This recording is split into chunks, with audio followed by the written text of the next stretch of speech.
Hello, my wonderful friends, and welcome back to the Stephen Alex YouTube channel. I'm so happy you're here today. If this is your first time visiting, please remember to hit that like button, subscribe to our channel, leave a comment below telling me what you think, and share this video with your family and friends. Today, I have an epic story to share with you, a tale from ancient times, from the year 18 BC, over 2,000 years ago. We're traveling back to the age of mighty kingdoms, brave warriors, powerful kings, and great battles. Get ready to discover the Kingdom of Valorath, ruled by the ambitious King Aldric III, a warrior king who dreamed of expanding his empire and conquering new lands. This is the Kingdom of Valorath, a tale of ancient conquest, the story of King Aldric's ambition. So grab your imagination, sit back, and let's journey together to a time of castles, soldiers, and epic adventures. Let's begin. Our story starts in the grand halls of Valorath's capital, a city carved from the very mountains that protected it. King Aldric, a man whose presence filled any room, stood before a massive map laid out on a stone table. His eyes, sharp and calculating, traced the borders of his kingdom and lingered on the lands beyond. To the north lay the Frostfang Peaks, home to hardy mountain clans. To the east, the Whispering Woods, a dense and ancient forest rumored to hold forgotten magic. And to the south, the fertile plains of Serenia, a peaceful kingdom known for its rich harvests and skilled artisans. Aldric's ambition was a fire that burned brighter than any forge in his kingdom. He saw not neighbors, but opportunities. Not people, but subjects yet to be claimed. He believed it was his divine right, his destiny to unite these lands under his banner. His most trusted general, a seasoned warrior named Kaelin, stood beside him. Kaelin had fought alongside Aldric for decades, his loyalty unquestionable. But where Aldric saw glory, Kaelin saw the cost. "My king," he said, his voice a low rumble, "the armies are strong, our spirit is high. But war on three fronts. It stretches our resources, our men." Aldric simply smiled, a thin, confident smile. "Kaelin, my friend, fortune favors the bold. The mountain clans are scattered, the forest folk trust in their trees, and the Serenians have forgotten the feel of a sword. We will strike like lightning, swift and decisive. First, the plains. Serenia's wealth will fuel our campaigns against the north and east." He saw no risk, only the path to ultimate victory. His plan was set. The banners of Valorath would soon march. The first target was Serenia.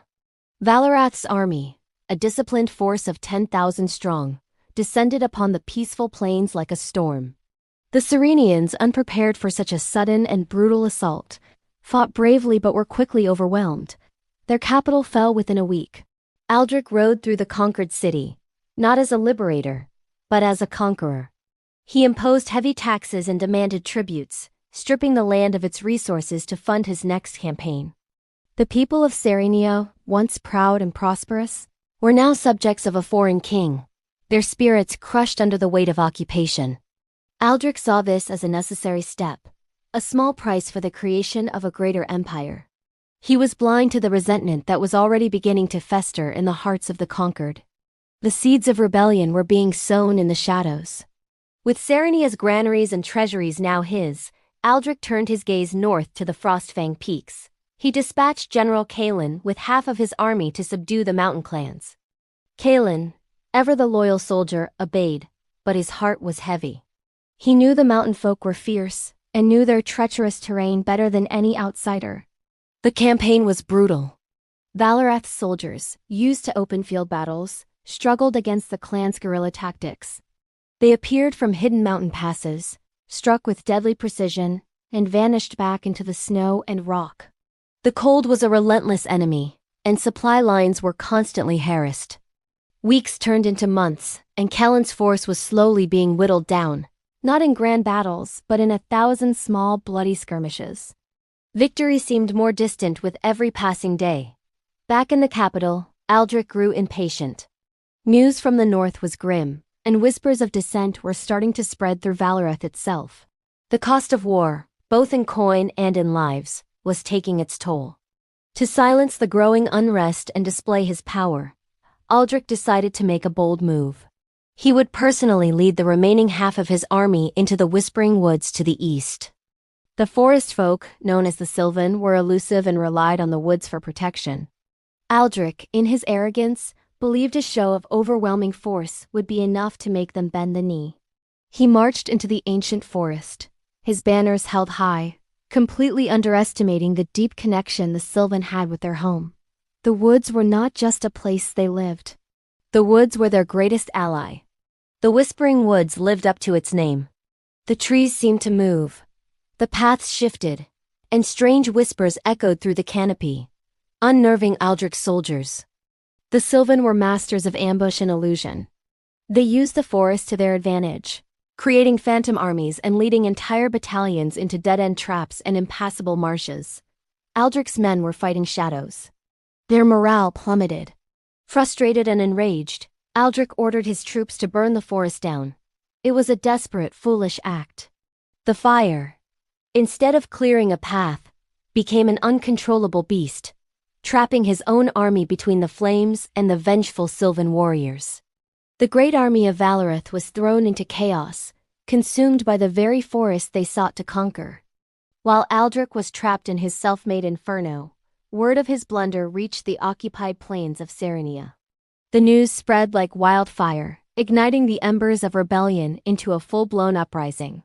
Led by a charismatic young woman named Alara, whose family had been lost in the initial invasion, the Sarenian people rose up.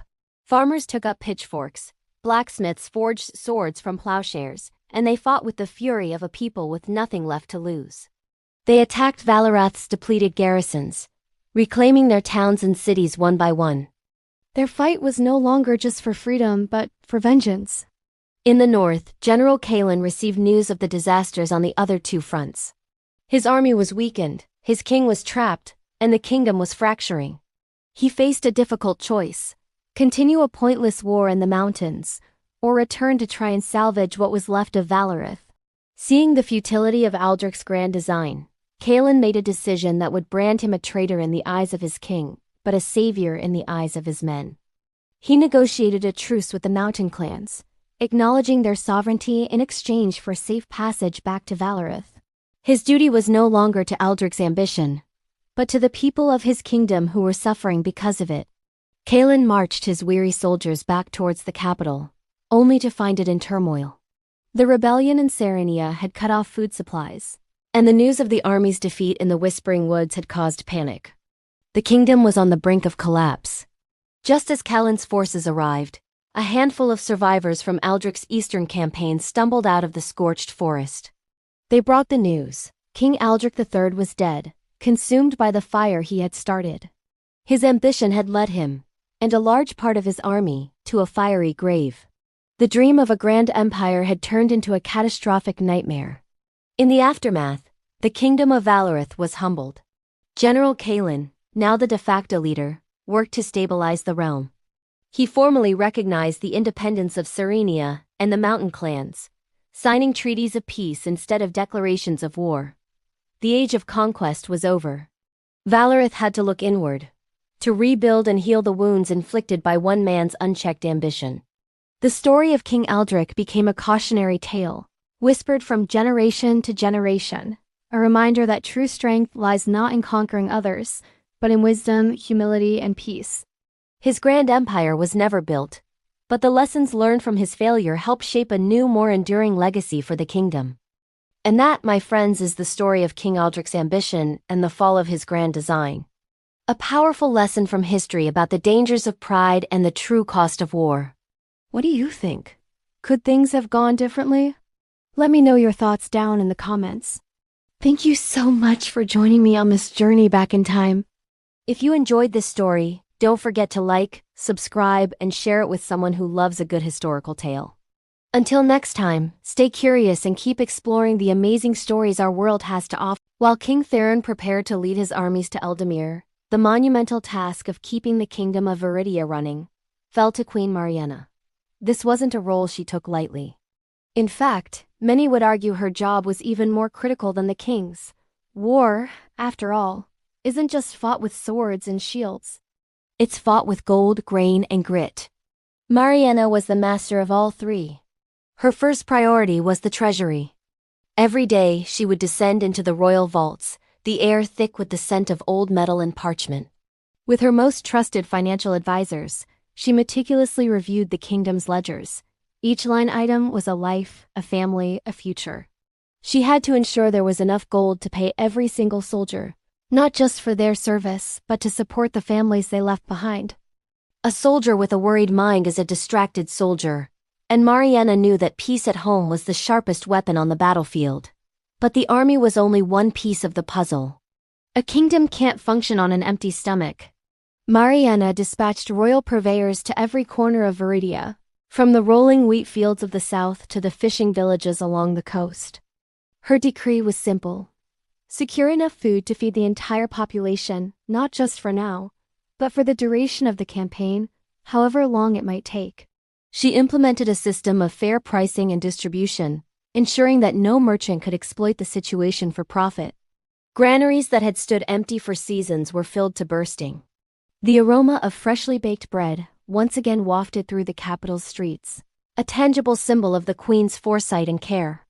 It was a message to her people. Your queen will not let you go hungry. This wasn't just about logistics. It was about morale. A well-fed populace is a hopeful populace. Beyond the immediate needs of food and coin, Mariana had to maintain the entire infrastructure of the kingdom. Roads needed to be kept clear for supply lines. City walls needed reinforcement in case of a surprise counterattack, and the city guard had to be bolstered to maintain order in the king's absence. She walked the city walls herself, her royal silks traded for practical leather, inspecting the stonework and speaking with the masons.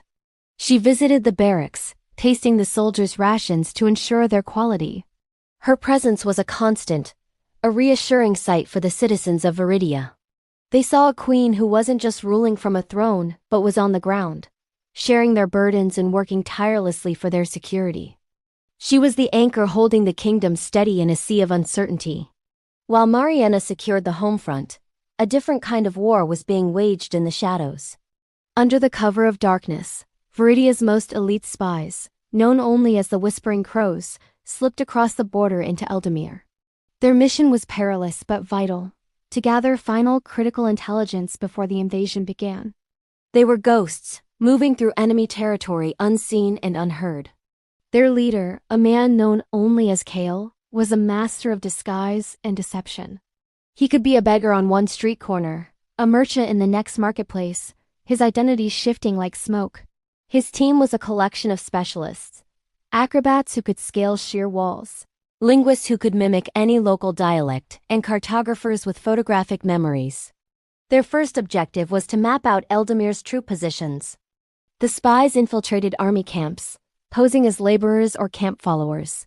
They listened to the idle chatter of soldiers, noting the numbers, the readiness, and the morale of each legion.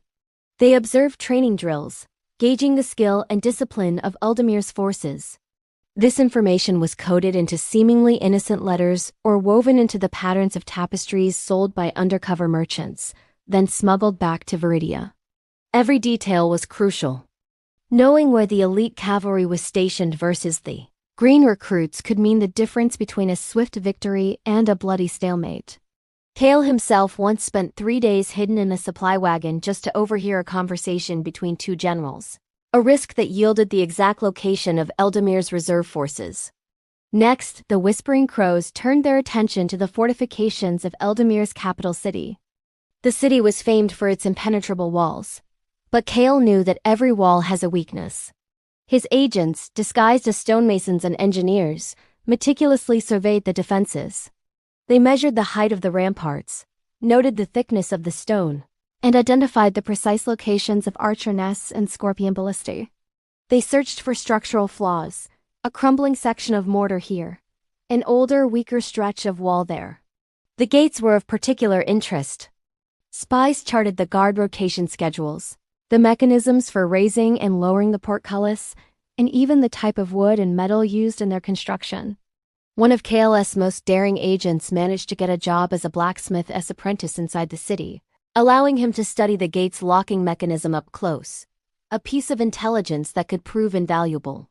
But perhaps the most important part of their mission was to gauge the mood of the people. A city under siege can be broken from within just as easily as from without. The spies moved through the taverns, the markets, and the town squares, listening. They listened to the complaints of the merchants about high taxes, the whispers of the common folk about the arrogance of their lords, and the fears of mothers for their sons being conscripted. They learned that the ruling lord of Eldamir was deeply unpopular, seen as a tyrant who cared more for his own wealth than his people's well-being. This discontent was a powder keg waiting for a spark. Kale's agents subtly fanned the flames, spreading rumors and stories that highlighted the lord's corruption. They weren't just gathering intelligence. They were preparing the battlefield, softening the enemy's resolve before a single Viridian soldier had even crossed the border. As the spies sent their final reports back via carrier pigeons released under the new moon, a complete picture of Eldamir began to form. King Theron and his generals now knew the enemy's strength, their defensive layout, and the cracks in their society. Simultaneously, Queen Mariana's efforts ensured that the army marching towards this enemy was well paid, well supplied, and backed by a stable and supportive kingdom. The two fronts of the war, the visible and the invisible, were perfectly synchronized. The queen had built the foundation, and the spies had drawn the map. Now all that was left was for the king to march. The stage was set for a conflict that would decide the fate of two kingdoms, a war won not just by the strength of its army, but by the shrewdness of its queen and the courage of its spies. Thanks so much for watching this part of our story. We're building this world together, and your support means everything.